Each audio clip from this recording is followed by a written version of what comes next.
मैं एक सब्जी वाला था और मैंने ज़िंदगी में कभी कोई गलत काम करने का नहीं सोचा था। लेकिन मुझे क्या मालूम था कि कुछ पैसों के लालच में मैं एक ऐसे रास्ते का मुसाफिर बन जाऊंगा जहां से वापस पलटना मेरे लिए नामुमकिन हो जाएगा। मेरी मालकिन ने आधी रात को जो कुछ मेरे साथ किया, मेरे होश उड़ गए। मैं सोच भी नहीं सकता था कि मुझे जैसे पेंडू को अपने घर का मुलाजिम रखने के पीछे ऐसी घमंडोनी वजह हो सकती हैं। कुछ लोग अपनी जिनसी तस्कीन की खातिर इस हद तक गिर जाते हैं कि सही और गलत का फ़र्क तक भूल जाते हैं। और मेरे साथ भी कुछ ऐसा ही हुआ जब मैंने अपना काम छोड़ के चंद पैसों के लालच में एक हसीन और जवान औरत के घर नौकरी की, तो उस औरत ने अपनी नफसानी ख्वाहिशात को पूरा करने के लिए मेरे साथ जो कुछ किया, मेरे सर पर आसमान गिर पड़ा। मेरा नाम खालिद था, मेरी उम्र 25 साल थी। मेरा ताल्लुक गुजरांवाला के एक गांव से था और मैं पेंडू किस्म का ही इंसान था। पढ़ा लिखा भी नहीं था, इसलिए जब घर का गुजारा करने के लिए पैसों का मसला हुआ तो मैं लाहौर जैसे बड़े शहर में आ गया। मैंने सुन रखा था कि लाहौर में अच्छे रोजगार के मौके मिल ही जाते हैं। मैं भी यही सोचकर लाहौर चला आया कि 4 पैसे कमाकर अपनी बीवी बच्चों का पेट पार लूंगा।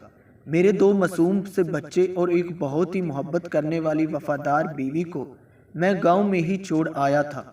लाहौर आकर जब मुझे कोई काम समझ ना आया तो मैंने अपनी जेब में मौजूद 20,000 रुपए से एक ठेला खरीद लिया और सब्जी का काम शुरू कर दिया। थोड़े ही दिनों में मुझे मुनाफा हासिल होने लगा तो मैंने इसी काम को जारी रखा। मैं बड़ी सब्जी मंडी से सब्जी खरीदता और अपने ठेले पर बहुत सलीके से सब्जी जमा कर लाहौर के एक पोश इलाके में फरोख्त करने के लिए निकल पड़ता, क्योंकि मुझे सब्जियों के दाम सारे शहर की बनिस्बत वहाँ ज़्यादा मिल जाया करते थे। एक दफ़ा मैं इत्तेफाक से इस इलाके में सब्जी बेचने आया था। उस दिन मुझे अंदाज़ा हुआ कि मेरे मुनाफा रोज़ाना से कहीं ज़्यादा हुआ है। फिर क्या था, मैं रोज़ ही इस इलाके में सब्जी फरोख्त करने के लिए निकल पड़ता। एक दिन दोपहर के वक्त मैं ऐसे ही आवाज़ लगा रहा था जब एक बड़े बंगले से खूबसूरत औरत निकल कर आई और देखे बगैर ही काफ़ी सारी सब्जियां खरीद ली। इसकी निगाह मुस्तकिल मुझ पर जमी हुई थी।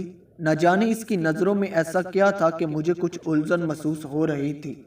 इसने सब्जियां लेने के बाद जैसे ही पैसे मेरे हाथ में पकड़ाए तो इसका नरमो नाजुक सा हाथ मेरे हाथ से टकराया और मेरे रोंगटे खड़े हो गए।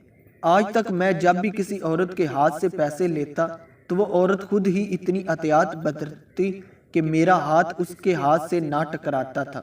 लेकिन इस औरत का हाथ मेरे हाथ से टकराया तो मुझे लगा कि जैसे इसने जानबूझकर ये अमल किया हो।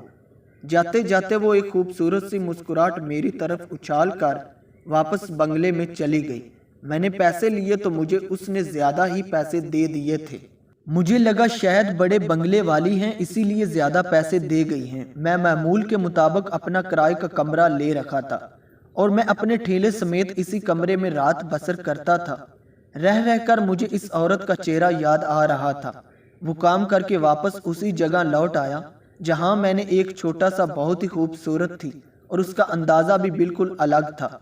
न जाने क्यों पहली दफ़ा मैं अपनी बीवी के बारे में नहीं बल्कि इस अनजान औरत के बारे में सोचते सोचते सोया था। अगले दिन भी मेरी सब्जी मंडी से सब्जी लेकर इस इलाके में पहुंच गया। इस बंगले के आगे गया ही था कि मेरी आवाज़ सुनकर वो औरत दोबारा सब्जी लेने के लिए आ गई। मुझे ऐसा महसूस हुआ जैसे वो मेरे इंतज़ार में ही थी।